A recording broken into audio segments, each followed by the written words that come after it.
नमस्कार दोस्तों, आप सभी को अपने YouTube चैनल साइंस हब 274 में स्वागत है। आज हम लोग पढ़ने वाले हैं 10th क्लास के फिजिक्स, और वो भी क्या, क्वेश्चन बैंक, और वो क्रेश कोर्स के अंतर्गत चलने वाला है। ध्यान रहे, जो भी क्वेश्चन 2011 से लेकर 24 तक पूछा गया है, इसी को हम पढ़ाने जा रहे हैं। ध्यान रहे, तो आज हम लोग क्या पढ़ेंगे, प्रकाश के परावर्तन चैप्टर 22 पढ़ेंगे। क्या पढ़ेंगे हम? चैप्टर 22 पढ़ेंगे। ये क्या, प्रकाश का परावर्तन। क्वेश्चन बैंक वो कहां से कहां तक 2011 से लेकर 24 तक हम लोग पढ़ने जा रहे हैं। चलिए हम स्टार्ट करते हैं।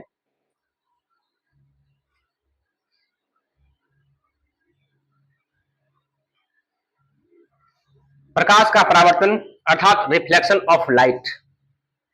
चलिए, पहला क्वेश्चन क्या है, प्रकाश के परावर्तन के कितने नियम हैं? वो भी क्या, अति लघुत्तरीय प्रश्न में, जिसको हम लोग बोलते हैं एक नंबरिया। एक होता है ऑब्जेक्टिव में एक नंबर मिलता है, एक नंबरिया होता है जिसको डायरेक्ट आंसर देना पड़ता है, उसमें ऑप्शन नहीं होता है, वही वाला है ये। प्रकाश के परावर्तन कितने नियम होते हैं या कितने नियम हैं? देखिए कब कब पूछा गया, 13, 16, 17 और 22 से पूछा गया। इतना इंपॉर्टेंट है ये, है ना। तो प्रकाश के परावर्तन के दो नियम है। कितने नियम है? दो नियम है। कैसे दो नियम हम आगे बताने जा रहे हैं, ठीक है। यहाँ पे बिल्कुल नहीं बताएंगे, तो लघुत्तरीय प्रश्न है। गोलीय दर्पण की वक्रता त्रिज्या 20 सेमी है, तो इसका फोकसांतर क्या होगा? देखिए, ये वक्रता त्रिज्या को हम लोग बोलते हैं आर। क्या बोलते हैं? आर बोलते हैं ना। वक्रता त्रिज्या को आर बोला जाता है। तो आर दिया हुआ है 20, तो एफ बराबर सूत्र होता है आर बटे में 2। तो आर कितना है? 20 है। अब बटे में 2, तो भागा देंगे, कितना हो जाएगा? 10, अर्थात ये 10 सेमी हो गया। क्या हो गया ये? 10 सेमी। गोलीय दर्पण की वक्रता त्रिज्या 20 सेमी है, उसका फोकसांतर क्या होगा? 10 सेमी होगा। इसका आंसर क्या हो जाएगा? 10 सेमी। आशा करते हैं आप लोग को यहां तक समझ में आया होगा। चलते हैं नेक्स्ट क्वेश्चन की ओर। नेक्स्ट क्वेश्चन में ध्यान दीजिए क्या है। नेक्स्ट क्वेश्चन ये है, गोलीय दर्पण के फोकसांतर तथा वक्रता त्रिज्या के बीच संबंध क्या होता है?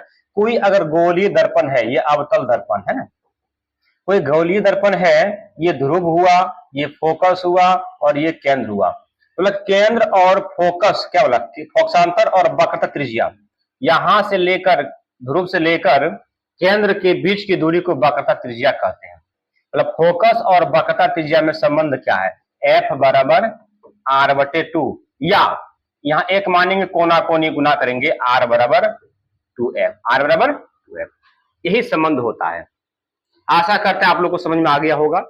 नेक्स्ट क्वेश्चन, किस गोलीय दर्पण में केवल काल्पनिक प्रतिबिंब, ओनली फॉर काल्पनिक प्रतिबिंब बनता है? कौन ऐसा दर्पण है जिसमें सिर्फ काल्पनिक प्रतिबिंब बनता है? वो क्या है? उत्तल दर्पण में केवल काल्पनिक प्रतिबिंब बनता है। ये दर्पण कौन सा है? उत्तल दर्पण है, जिसमें सिर्फ ओनली फॉर वन काल्पनिक प्रतिबिंब बनता है। बनता तो सब में है करीब करीब, अवतल में बनता भी या काल्पनिक, लेकिन उसमें काल्पनिक बनता है, बाकी दोनों बनता है ना। सिर्फ यहां बोलो काल्पनिक, तो उत्तल है। अवतल दर्पण के दो उपयोग को लिखिए। बहुत वीवीआई क्वेश्चन है, आप लोग जान रहे हैं। वीवीआई अगर नहीं होता तो क्वेश्चन बैंक में नहीं जाता ना, उसको पूछा नहीं जाता। वीवीआई तो ना उसको पूछा गया है। ध्यान दीजिए, तो अवतल दर्पण के दो उपयोग निम्न इस प्रकार हैं। इसका उपयोग हजामती के रूप में किया जाता है। मतलब इसका मतलब यह हुआ कि सेविंग करने में अवतल दर्पण का उपयोग किया जाता है। दूसरा क्या है? इसका उपयोग टॉर्च, वाहनों, हेडलाइट्स एवं सर्च लाइटों में किया जाता है। मतलब कि इसका उपयोग जो है टॉर्च, तो टॉर्च को आप लोग देखे होंगे, टॉर्च का अंदर जहां बल्ब लगा होता है कटोरी से होता है ना, ये कटोरी जो होता है वो क्या होता है? अवतल दर्पण होता है। वो अवतल दर्पण का काम करता है। क्लियर है यहाँ तक? सर्च लाइट भी है। अब वाहन का जो हेडलाइट होता है, वाहन का आगे का जो लाइट होता है, वो भी क्या है? अवतल दर्पण का काम करता है। नेक्स्ट क्वेश्चन, मोटर गाड़ी चालक के सामने कौन सा दर्पण लगा रहता है? बोला गया है कि जो कार वगैरह होता है, मोटरसाइकिल वगैरह होता है, चालक के सामने जो दर्पण लगा होता है, आईना लगा होता है, वो कौन सा दर्पण होता है? वो दर्पण जो होता है उत्तल दर्पण होता है। क्या लिखा गया? मोटर गाड़ी चालक के सामने उत्तल दर्पण लगा रहता है। आगे बात समझ में? अगर यहां तक समझ में आ गया है और मेरा सेशन सही लग रहा है, पढ़ाया हुआ चीज समझ में आ रहा है, तो आप लोग इस वीडियो को एक बार ज्यादा से ज्यादा लोगों तक शेयर कर दीजिए, और जो लाइक नहीं किए होंगे वो फटाफट लाइक कर देंगे, ठीक है। और जो सब्सक्राइब प्लीज नहीं किए होंगे सब्सक्राइब कर दीजिएगा, अगर अच्छा लगे तो। अगर अच्छा नहीं लगे तो छोड़ के चले जाइए, कोई दिक्कत नहीं, इसमें कोई किंतु परंतु नहीं है। नेक्स्ट क्वेश्चन क्या है, और यहां से क्या पढ़ेंगे, लघु उत्तरीय प्रश्न। अब तक हम लोग अति लघु उत्तरीय प्रश्न पढ़ रहे थे, 1 नंबरिया क्वेश्चन, अब 2 नंबरिया क्वेश्चन आ गया है, लघु उत्तरीय प्रश्न। लघु उत्तरीय प्रश्न में क्या है, प्रकाश का परावर्तन किसे कहते हैं, इसके नियम को लिखें। देखिए, प्रकाश का परावर्तन किसको कहते हैं, ध्यान समझिएगा। कोई अगर आप प्रकाश में अगर कोई भी अपारदर्शक वस्तु या परावर्तक सतह को रख दिया जाए, हम लिखें जब प्रकाश किसी अपारदर्शक वस्तु पर आपतित होती है। अपारदर्शक वस्तु मतलब क्या, जो प्रकाश का परावर्तन कर सके, रिफ्लेक्ट कर सके ना, परावर्तन कर सके, वस्तु पर आपतित होती है तो वह उसी दिशा में लौट जाती है। मतलब समझिए कि ये कोई एक दर्पण है, इस पर आया किरण, प्रकाश किरण, तो ये लौट गया, जितना एंगल से आया वही एंगल से ये लौट गया है, तो इसी को बोलते प्रकाश का परावर्तन कहते हैं। और प्रकाश का परावर्तन के नियम भी लिखना है भाई। प्रकाश के परावर्तन के नियम के लिए हमको ये पॉइंट जरूरी है, ये जरूरी है। ये क्या है, ये एक दर्पण है जिसको परावर्तक सतह बोलते हैं, परावर्तक सतह बोलते हैं, ठीक है। परावर्तक सतह है, एक किरण मारे, ये आपतित किरण हो गया, जिस एंगल से आया उसी एंगल से बाहर निकल गया, जिस एंगल से आया उसी एंगल से बाहर निकल गया, ये आपतन कोण हो गया, ये परावर्तन कोण हो गया। ये आपतन कोण हो गया, ये क्या आपतित किरण, ये हो गया परावर्तित किरण, ठीक है। आपतन कोण, परावर्तन कोण, ये आपतन बिंदु हो गया, और ये क्या हो गया, अभिलंब हो गया। ये क्या हो गया, अभिलंब हो गया। आशा करते यहां तक आपको समझ में आ गया होगा। तो इसका नियम क्या है, ध्यान समझिएगा, पीछे भी लिखा हुआ है, आपतित किरण, परावर्तित किरण और आपतन बिंदु पर डाला गया अभिलंब, तीनों एक ही सिद्ध में होते, पहला नियम। दूसरा नियम क्या है, आपतन कोण और परावर्तन कोण बराबर होते हैं, अर्थात कोण आई बराबर कोण आर होता है। ध्यान रहे, कोण आई बराबर कोण आर। क्या आप लोग को समझ में आ गया है? अगर समझ में आ गई कमेंट में लिखिए यस सर, फटाफट बताइए समझ में आ गया है या नहीं आया है, जल्दी बताइएगा। चलिए आगे सबको समझ में। नेक्स्ट क्वेश्चन, क्वेश्चन नहीं इसका पॉइंट है, प्रकाश के परावर्तन के 2 नियम हैं, कौन कौन है, आपतित किरण, परावर्तित किरण एवं आपतन बिंदु पर डाला गया अभिलंब, तीनों एक ही तल में होता है। बोला गया आपतित किरण और परावर्तित किरण, आपतित किरण, परावर्तित किरण और आपतन बिंदु पर डाला गया अभिलंब, यानी कि आपतित किरण, परावर्तित किरण यानी कि आने वाली किरण, और आपतन बिंदु पर टकरा कर लौटने वाली किरण परावर्तित किरण, और इस बिंदु पर डाला गया अभिलंब, तीनों एक ही समतल में होते, एक ही सिद्ध में होते हैं। आपतन कोण और परावर्तन कोण दोनों बराबर होते हैं, आपतन कोण और परावर्तन कोण आपस में बराबर, अर्थात कोण आई बराबर कोण आर होता है। बोलिए समझ में आ गया है, यस या नो? जल्दी फटाफट कमेंट कीजिएगा यस या नो, समझ में आ गया है, यस। चलिए नेक्स्ट, नेक्स्ट क्वेश्चन क्या है, किरण पुंज या प्रकाश पुंज किसे कहते हैं, समझिएगा। किरणों के समूह को किरण पुंज कहते हैं, किरणों के समूह को किरण पुंज कहते हैं, प्रकाश पुंज भी उसी को कहते हैं। और किरण पुंज 3 प्रकार के होते हैं, प्रकाश पुंज या किरण पुंज 3 प्रकार के होते हैं, समांतर किरण पुंज, अपसारी किरण पुंज, अभिसारी किरण पुंज। तो यहां लिखे हैं, यह मुख्यतः 3 प्रकार के होते हैं। यह होता है समांतर किरण पुंज, वैसी किरण पुंज जिसमें प्रकाश की किरणें एक दूसरे के समांतर हो, उसे समांतर किरण पुंज कहते हैं, है ना।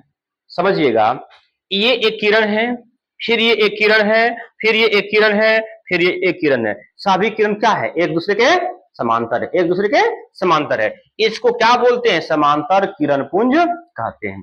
इसको क्या कहते हैं, समांतर किरण पुंज कहते हैं। आशा करते हैं आप लोग को यहां तक समझ में आ गया होगा। चलते हैं इसका नेक्स्ट पॉइंट में। नेक्स्ट दूसरा है अभिसारी, अभिसारी और एक होता है अपसारी, इसको समझिएगा, दोनों कंफ्यूज होता है बहुत बच्चे इसमें।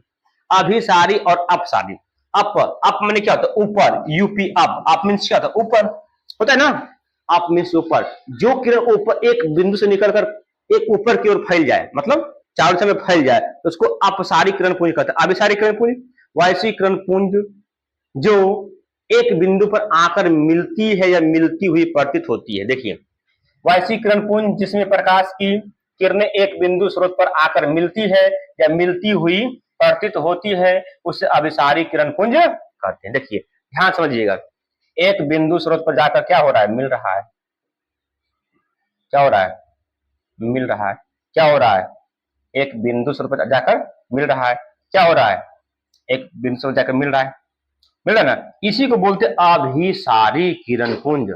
फिर समझिएगा, वैश्वीय किरण पुंज जिसमें प्रकाश किरणें एक बिंदु स्रोत पर आकर मिलती है या मिलती हुई प्रतीत होती है, उसे क्या कहते हैं, अभिसारी किरण पुंज कहते हैं। अब नेक्स्ट पॉइंट तीसरा है अपसारी किरण पुंज। वैश्वीय किरण पुंज जिसमें प्रकाश की किरणें एक बिंदु स्रोत से निकलकर फैलती हुई चली जाती है, उसे अपसारी किरण पुंज कहते हैं। मतलब एक बिंदु स्रोत से निकला और ये फैलती हुई चला गया, यानी क्या हुआ, फैलता हुआ चला गया, क्या हुआ, फैलता हुआ चला गया, इसी को क्या बोलते हैं, अपसारी किरण पुंज कहते हैं। इसको क्या कहते हैं, अपसारी किरण पुंज कहते हैं। आशा करते हैं आप लोग को समझ में आ गया होगा, है ना। चलते हैं नेक्स्ट स्लाइड की ओर। नेक्स्ट ये है उत्तल और अवतल दर्पण के तीन तीन उपयोग को लिखें। उत्तल दर्पण और अवतल दर्पण के तीन तीन उपयोग को लिखें, ध्यान दीजिएगा। उत्तल दर्पण के तीन उपयोग निम्न इस प्रकार है ना, ये क्या है, उत्तल दर्पण के तीन उपयोग लिखे हैं। इसका उपयोग छपाई के छोटे अक्षरों को पढ़ने में होता है, यानी उत्तल दर्पण का प्रयोग क्या होता है, छोटे अक्षरों को पढ़ने में किया जाता है उत्तल दर्पण का उपयोग। दूसरा क्या, इसका उपयोग सड़कों पर परावर्तक के रूप में किया जाता है। नंबर 3, इसका उपयोग स्ट्रीट रिफ्लेक्टर के रूप में किया जाता है। उत्तल दर्पण का उपयोग स्ट्रीट रिफ्लेक्टर के रूप में किया जाता है। क्लियर है। अवतल दर्पण का उपयोग क्या होगा, इसका उपयोग सोलर कुकर बनाने में किया जाता है, यानी कि सोलर कुकर, धूप से खाना बनने वाले कुकर का, कुकर जो होता है, धूप से बनने वाले कुकर जो होता है, किससे बनता है, तो अवतल दर्पण से बनता है। इसका उपयोग हजामत के रूप में किया जाता है, नहीं कि पहले बोले हैं अवतल दर्पण का उपयोग शेविंग करने में किया जाता है, दाढ़ी चूल बनाने में, हजाम करने में किया जाता है। इसका उपयोग समुद्री नमक प्राप्त करने में किया जाता है, यानी कि अवतल दर्पण का उपयोग जो होता है समुद्री नमक प्राप्त करने में भी किया जाता है। आशा करते हैं आप लोग को यहां तक समझ में आ गया होगा। तो समझ में आ रहा है मैसेज, तो सभी लोग एक बार इस वीडियो को सभी लोग शेयर कर दीजिए, और जो लाइक नहीं किए वो लाइक कर दीजिए, और जो सब्सक्राइब नहीं किए वो सब्सक्राइब भी कर लीजिए, फटाफट, देर नहीं कीजिए, देर करने से कोई फायदा नहीं है। चलिए तो बताइए आप लोग को समझ में आ गया है, यस या नो, बताइएगा, फटाफट बोलिएगा, कमेंट बॉक्स बताइए समझ में आ गया है, यस या नो, जल्दी बताइएगा, जल्दी जल्दी। चलिए समझ में आ गया है, चलिए अच्छा बात है। चलते नेक्स्ट क्वेश्चन की ओर। यस, अब है हम वाहनों में उत्तल दर्पण को पश्च दृश्य दर्पण के रूप में वरीयता क्यों देते हैं। बोला गया है कि हम वाहन में उत्तल दर्पण को पश्च दृश्य दर्पण के रूप में क्यों प्रयोग करते हैं। पश्च मैंने क्या, पश्च मैंने होता है पीछे, दृश्य में होता है देखने के लिए। उत्तल दर्पण का उपयोग जो है पीछे देखने के लिए हम क्यों करते हैं गाड़ी में, समझिएगा। और पूछा कब कब, 13 में और 19 में पूछा गया, ध्यान दीजिएगा। हम वाहनों में उत्तल दर्पण को पश्च दृश्य दर्पण के रूप में वरीयता इसलिए देते हैं क्योंकि उत्तल दर्पण की दृष्टि क्षेत्र विस्तृत होता है, क्योंकि दर्पण इतना होता है और पीछे का बहुत बड़ा क्षेत्र को वो देख लेता है, पूरा रोड हमको दिख जाता है, दोनों तरफ रोड क्या हां तक है, खाली अगल बगल भी हमको दिख जाता है ना, जिससे चालक अपने पीछे के बहुत बड़े क्षेत्र को देख पाते हैं। जो ड्राइवर होते हैं वो अपने पीछे वाले क्षेत्र को अच्छी तरह से कवरेज कर लेते हैं। और उत्तल दर्पण किसी भी वस्तु का हमेशा, उत्तल दर्पण में कहीं भी रहो, किसी भी स्थिति में रहो, कैसे भी रहो, जैसा रहेगा वैसा ही दिखाएगा। अगर खड़ा खड़ा रहेंगे खड़ा दिखाई पड़ेगा, अगर उल्टा तो उल्टा दिखाई पड़ेगा ना, बस समझ रहे हो ना, जिस स्थिति में हम रहेंगे उसी स्थिति में हमको दिखाई पड़ेगा। और सीधा और सीधा हमें सीधा और छोटा प्रतिबिंब बनाता है। अगर कोई व्यक्ति 5 फीट का है तो भुचनी को प्रतिबिंब बनाएगा, दर्पण में दिखाई पड़ेगा, बनता है। इसलिए उत्तल दर्पण का उपयोग साइड मिरर या पश्च दृश्य दर्पण के रूप में किया जाता है। आशा करते हैं ये क्वेश्चन आप लोगों को समझ में आया होगा। चलिए आगे चलें, यानी कि हम लिखेंगे हम वाहनों में उत्तल दर्पण को पश्च दृश्य दर्पण के रूप में प्रयोग इसलिए करते हैं क्योंकि उत्तल दर्पण का दृष्टि क्षेत्र बहुत विस्तृत होता है। पीछे से आने वाली गाड़ी को वो अच्छी तरह से देख लेता है और साइड देने में सुविधा हो जाता है। ठीक है, इस तरह भी लिख सकते हैं हम। और उत्तल दर्पण में प्रतिबिंब हमेशा सीधा और काल्पनिक बनता और छोटा बनता है, इसलिए हम इसका उपयोग करते हैं। चलिए नेक्स्ट क्वेश्चन की ओर चलते हैं। नेक्स्ट क्वेश्चन ये है, गोलीय दर्पण कितने प्रकार के होते हैं? देखिए थोड़ा समझिएगा यहां से।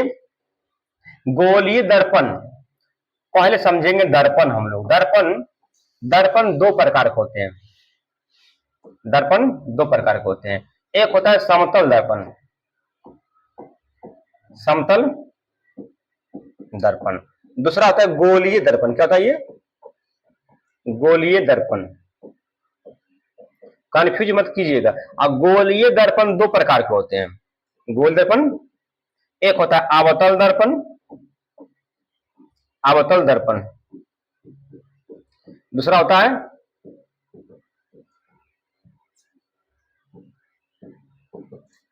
उत्तल दर्पण। ध्यान दीजिएगा, ऐसा नहीं बोलिएगा बोल दे कोई दर्पण कितने प्रकार का होता है, दो प्रकार के मार देगा पटाख सुना। कौन कौन भाई? अवतल और उत्तल। गलत बात है। दर्पण मात्र 2 प्रकार के होते हैं, समतल और गोलीय। ध्यान रहे, दर्पण 2 प्रकार के होते हैं, समतल और गोलीय। और गोलीय दर्पण भी 2 प्रकार के होते हैं। कौन कौन सा? अवतल और उत्तल। क्लियर है? यहां तक चलते हैं। वही लिखा गया है कि गोलीय दर्पण 2 प्रकार के होते हैं, उत्तल दर्पण और अवतल दर्पण। उत्तल दर्पण किसे कहते हैं? ध्यान समझिएगा। देखिए उत्तल दर्पण किसको कहते हैं? देखिए ये उत्तल दर्पण है। वैश्य दर्पण जिसका परावर्तक सतह, मतलब जो प्रकाश को परावर्तन कर दे, उसका सतह जो होता है उठा होता है। वैश्य दर्पण जिसका परावर्तक सतह उठा होता है उसे उत्तल दर्पण कहते हैं।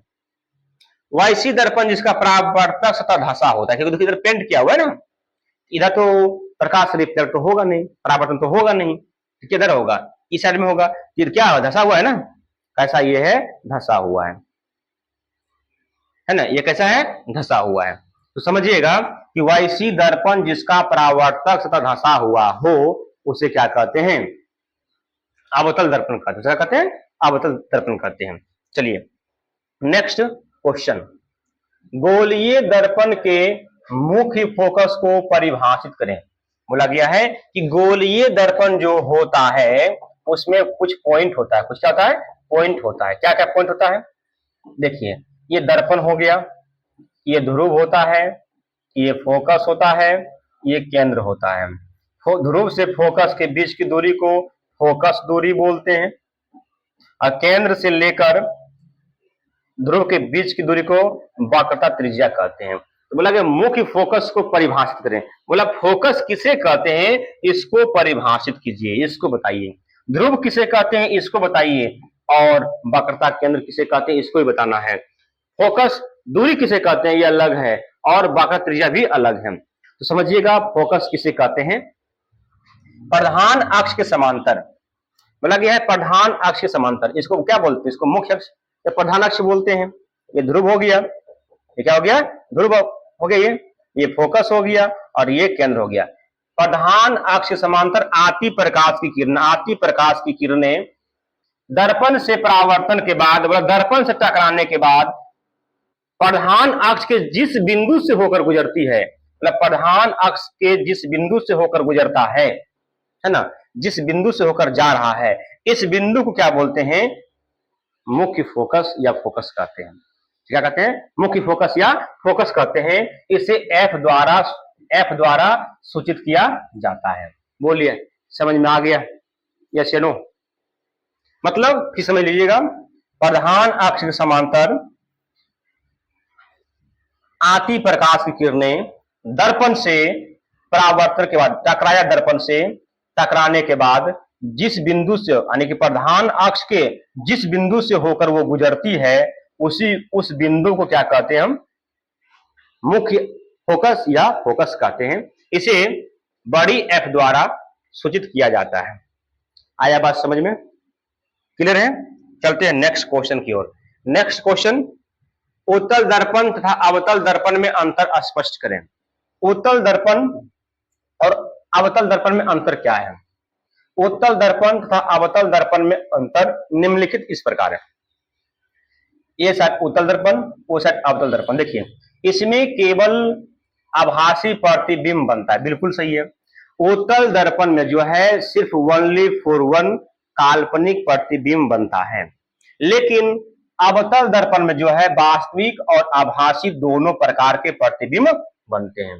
कहने का मतलब यह हो गया कि अवतल दर्पण में जो है दो प्रकार के प्रतिबिंब बनते हैं। वो कौन कौन है?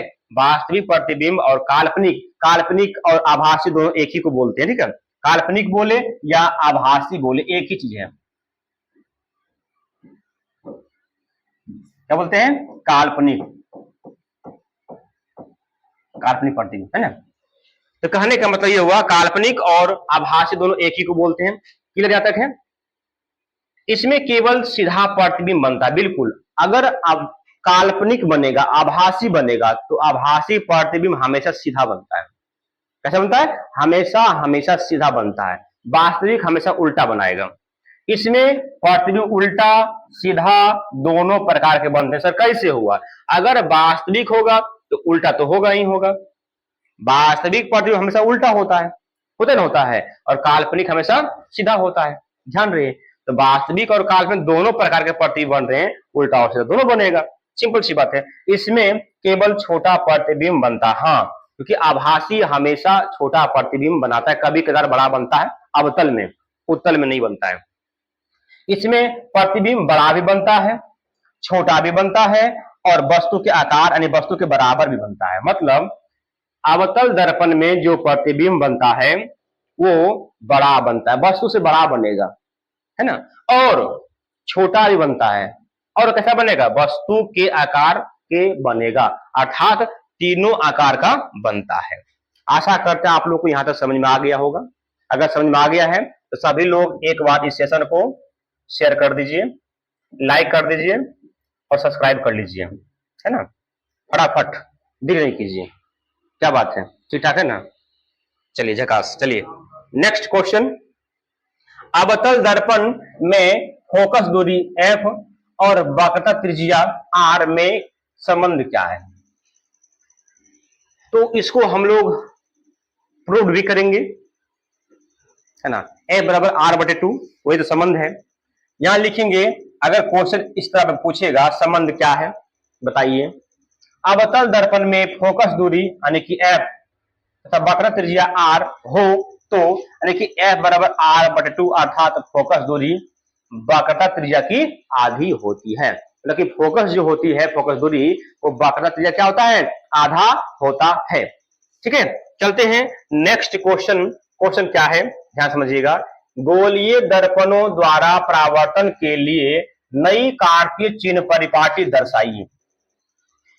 गोलीय दर्पणों द्वारा परावर्तन के लिए नई कार्तीय चिन्ह परिपाटी निम्न इस प्रकार है। पहले समझिएगा, आपको 4 को मिलेगा नियम। पहला नियम क्या है?